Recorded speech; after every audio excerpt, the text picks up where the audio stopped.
So you go to your listings, go to the plus sign. I believe why I can't create a new listing because I've got like other listings that, let me just click on this to say finish your listing.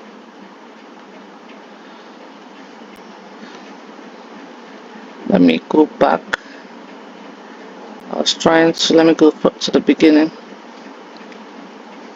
so we'll understand. So this should be the beginning. Now tell us about your place, right? Let me go to next. Now, which of these best describes your place? These are is it a house or an apartment, a barn, a bed and breakfast, a boat, a cabin, a camper, or an camper or RV, those long movable trucks, or what would I call it, that people live inside and you can still drive, right? So when you are trying to list a property that is not your own, these are questions you ask the owner, right? You ask the host this question. What kind of property do they have, especially properties that you are not local to, meaning you can't really see the property. So you ask them, what kind of property do you have? They'll tell you, I've got a house, I got a house, or I got an apartment, or I got a cabin or a boat, whatever it is, they'll let you know. Then you just look for it here, whatever it is, look for it here, and you click it. So for the sake of this class, we just put a house. Next. Now, what type of place will guests have? An entire place? Guests have the whole place to themselves. I don't know if you remember the previous video. I was telling you about an entire place, meaning guests, if assuming we are trying to list a 3-bedroom house, right? We're trying to list a 3-bedroom house. Now we're renting out that whole 3-bedroom house, the complete house to the guests. But with just like a normal standard house, we're renting everything completely to the guests, with the complete house, with the backyard, the garden, or whatever it has. We're renting it to the guest. So that's what this question is asking. Would we be renting this our house now? Is it going to be an entire house that we want to put up on Airbnb, or just a room in that house? Meaning maybe your parents, or maybe you and your family or something, or even if it's just one person living there, is 2 rooms is okay, right, for the person, and the person has got like an extra 1 room that they're not doing anything with it and just looking for an extra cash. You can decide to rent just that 1 room, right? That's what it means by a room. Guests have their own room in a home, plus access to shared spaces. Now, that 1 room, if it's not en suite, meaning the guests will be using probably the same bathroom as yourself, the girls will be sharing the kitchen. That's what I mean by access to shared spaces, right? That's what I mean by access to shared spaces. You have a house, you're a 3-bedroom house, right? We're using 3-bedroom now as an example. You have a 3-bedroom house. You are using just in that from the 3 bedrooms, you're using just 2 bedrooms. You have an extra 1 room that you're not doing anything with. You decide, okay, let me put this 1 room on Airbnb. Yeah. Now that 1 room, that's what they mean by a room here. You can rent out that particular room. Guests will have, share other space with you, like the kitchen, the bathroom if it's not en suite, right? The garden, if it's got a garden, guests will share other spaces. Now they said a shared room. A shared room, guests sleep in a room or common area that may be shared with you or others. Now you've got a 3-bedroom house, right? And you are using just 1 room in that whole 3-bedroom house. 1 room is enough for you. Now you've got like an extra 2 rooms that you'd want to rent, put up on Airbnb, to get maybe an extra cash. You rent each room to different guests. That's what they mean by shared room. Common area that may be shared with you or others. Guests sleep in a room or common area that may be shared with you or others. So it's similar with this one, but similar with a room, but with this one, you can have at least you can have more than 1 guest in that house. Meaning 1 guest can rent you, because you've got like 2 extra spaces that you're renting out. Now you might not even be in that apartment, you might not even be in that house, sorry, you might not be in that 3-bedroom house. You could decide to rent that each of those 3 rooms separately to different guests. So that's what this shared room basically means.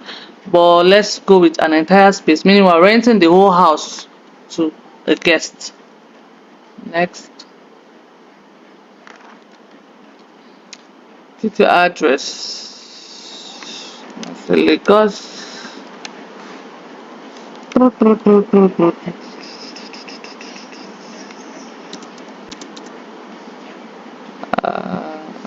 Just using something random here. Okay. So now, you put in your address. Like I said again, you ask the owner their address. Now let me say this, which is very very very important. This is for those of us that are not local to that would be working remotely. You could probably have a client that wants you to list their home on Airbnb. The client is in US or UK or Canada, or wherever that client or wherever that person is, even if it's in the same Nigeria as yourself, right? As far as you are not local, you are not 100% sure that this person owns this property. Do not list it on your account. You tell the person to create an account for you. You list it on their own account. This is very very important, because if you list a property that is not yours, you probably be banned, and any crime or anything that happens on that property, you'll be held responsible. So it's very important that you don't list a property on your account. When you want to list properties now for owners or hosts, you tell them to give you their login details of their own actual account. When they give you their login details, when you are done listing with the whole listing, you can change it. I mean, they can change it back to change the password. It's very very easy. Do not list. I'm talking about this is I'm referring to people that will be listing properties for clients and they are not local to. It's very very important. Let them give you your their login details. You list it for them. Then after you list it, you add yourself as a co-host. You still have access to everything. It's very very, don't go and list a property that you are not local to. You don't know if it's even the owner's property, on your own MBA. They will block you, or anything that happens, you'll be held responsible. So it's very very important that you don't list on your account. You collect their login details and list, then they can change their password. Right, so show your specific location. Make it clear to guests where your place is located. We'll only share your address after they've made a reservation. Now, you might want to show your specific location, like if normally on Airbnb now, it's like when guests, let me see, if a guest is searching, they want to stay in a what's it called? They want to rent a place in Lagos landmark. Now they'll just put up places around that landmark. They'll put up properties around landmark. Then you select the one that you'd like. Right now you can decide to put, maybe should I say, at least street address or something.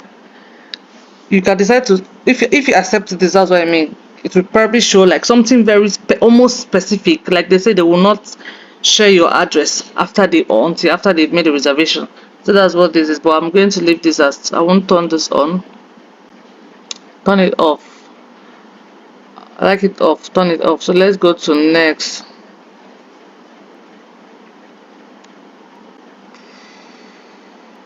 Next. Share some basics about your place. You add more details later, like bed types. Now for this, what they mean by guests, they are simply asking us what's the total number of guests that can stay, that you can host, that you can accept in your apartment. Like in a 3-bedroom house, how we usually calculate it, although it depends on the size of the rooms, right? It depends on the size of the rooms. Now we say 2 guests per room. Also, in the a 3-bedroom house has got 3 beds, 3 rooms and a living room, right? So basically 5 rooms in total, including the living room.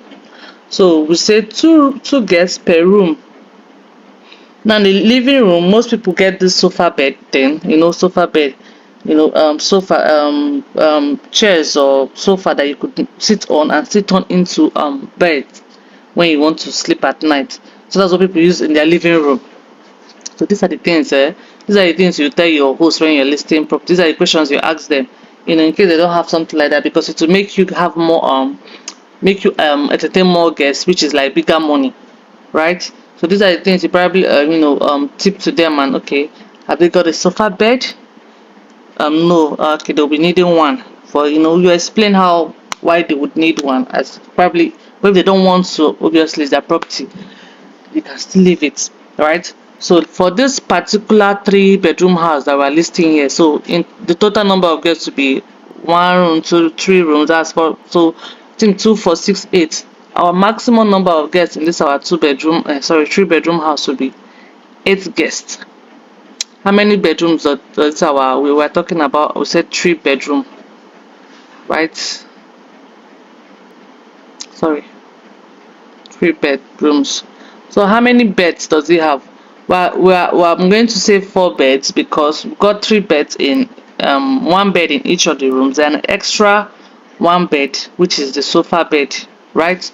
So I'll say 4 beds. Now bathrooms. How many bathrooms does this our 3 bedroom have? I'll say 2 bathrooms. These are questions.